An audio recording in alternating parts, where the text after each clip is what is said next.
Welcome to Unreal Gems. In this video we are going to take a look at state aliases, which are tools that allow us to simplify our node graph. Okay, so you may be wondering, in that last state machine that we had, the more complex one, what were those states that had two arrows close to their name? That is called a state alias.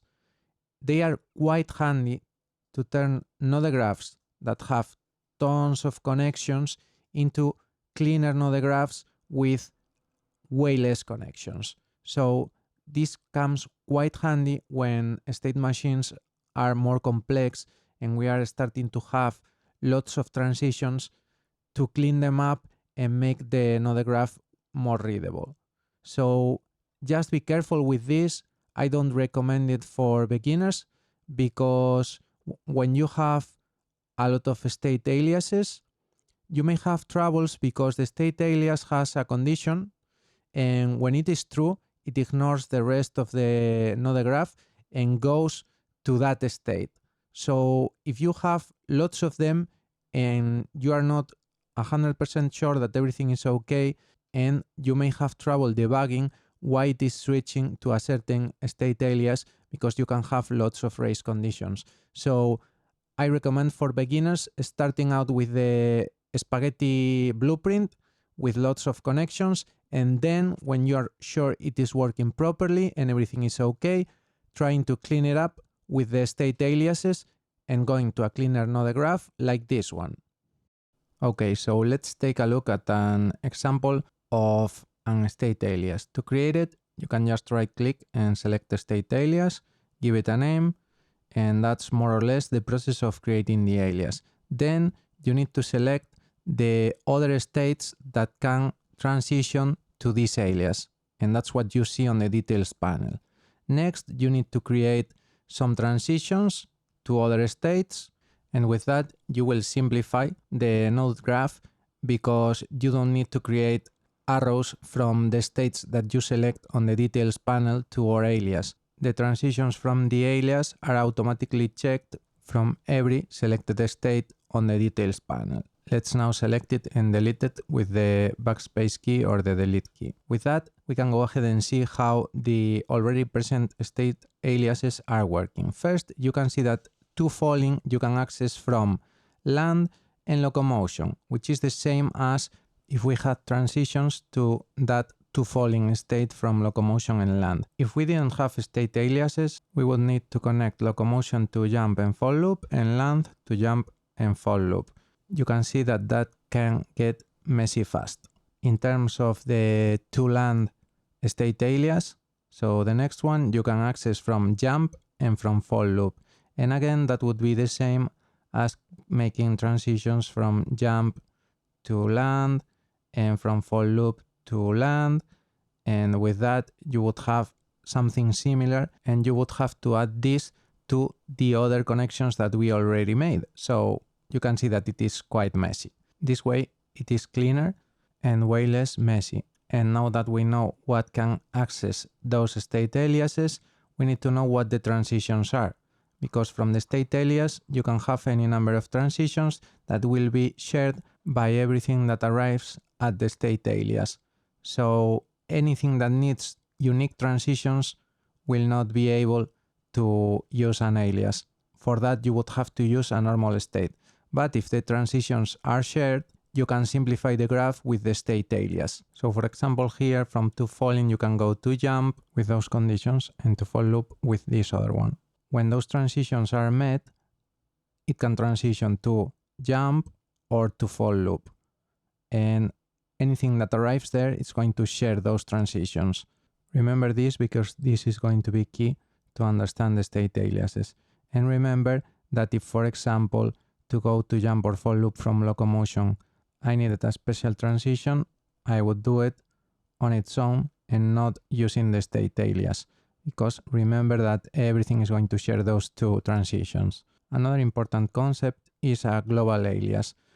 Remember that it's tempting to use a global alias which will transition from any state to this state alias, but remember that you should not use it for indefinite states, so infinite duration or anything like that. You should use it for attacks or something that has finite duration and that is going to end quickly, because if not, you can have states transitioning when you don't want to, and you may need complex logic to avoid these types of problems. Just avoid overusing them. In fact, I would recommend, if you are a beginner, to avoid the state aliases in the beginning, create a normal state machine, and then go to the state aliases and clean the node graph up.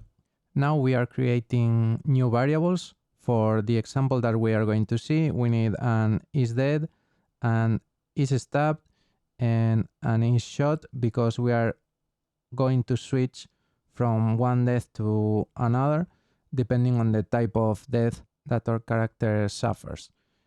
Right now we are only going to transition to one, but we are going to use an state alias because we can die from almost any state, so this is a nice example to simplify the node graph.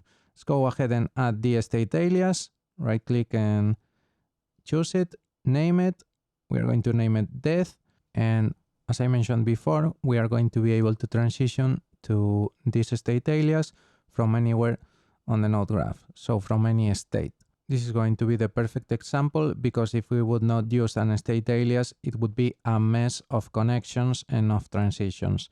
We are going to use maybe a global alias in the beginning, so that you see it is really simple when anything can transition to death, and we will see an example of what I mentioned earlier when you can have transitions that you do not want to the state alias. So it will be perfect for that also.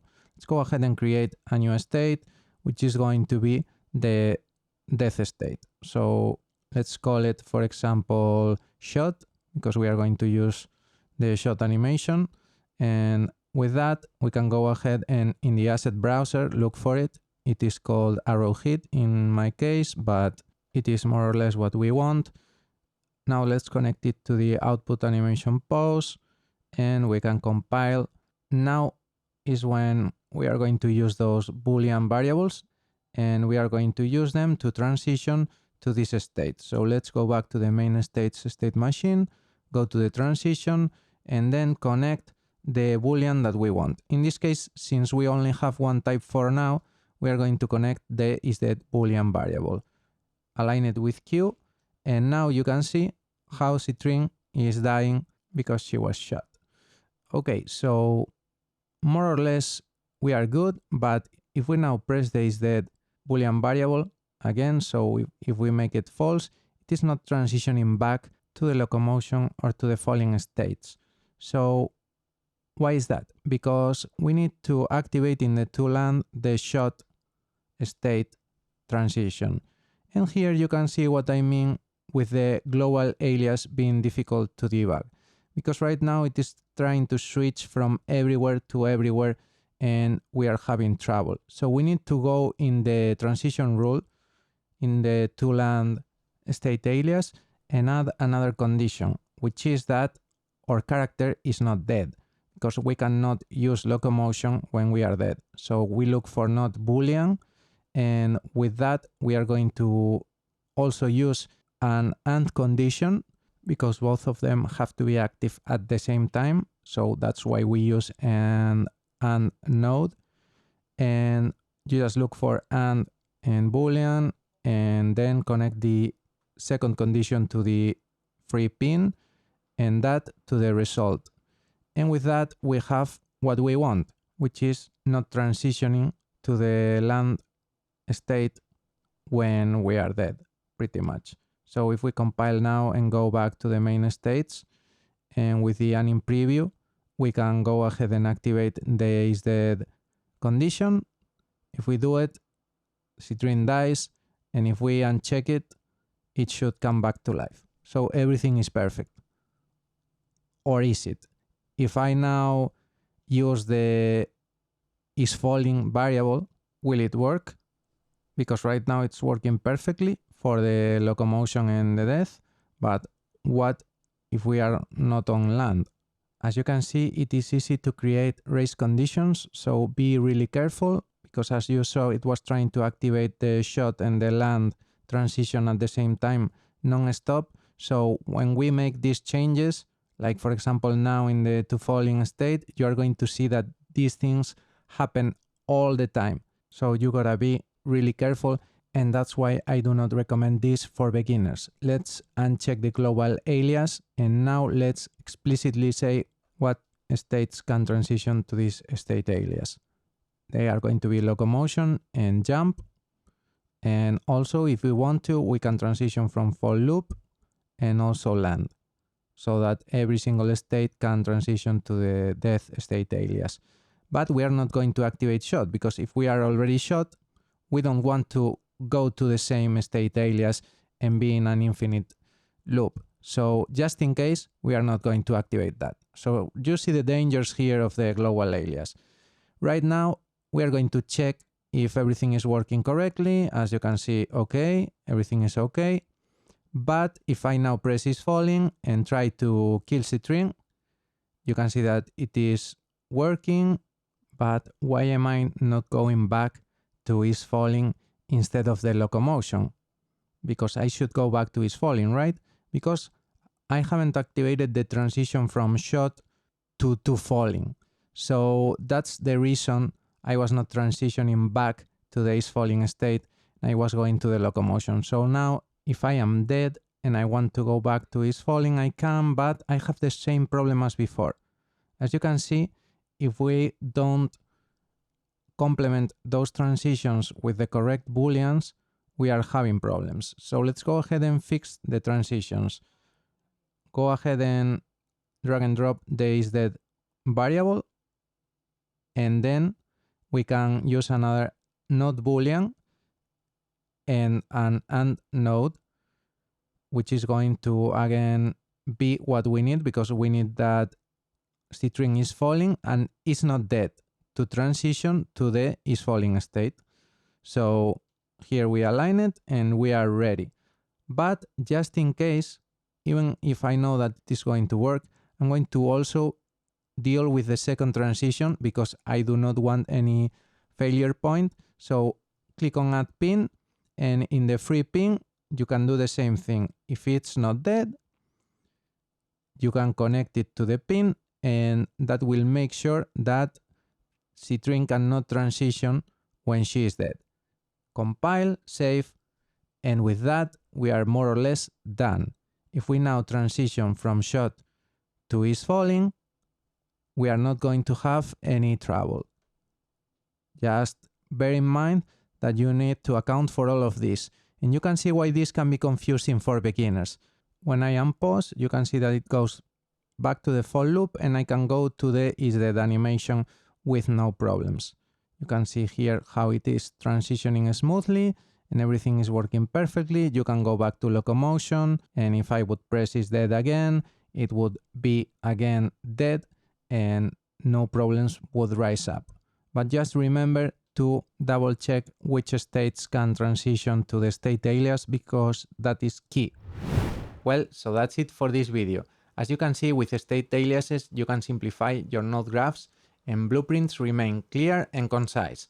Remember, if this video has been helpful to you, go ahead, like and subscribe, and we'll see each other in the next videos. Huge shout out and thanks to all my Patreons. As you know, making these videos takes a ton of time and effort, because I research in depth all of the topics that I cover. So if you want me to keep making awesome stuff, consider supporting me on Patreon.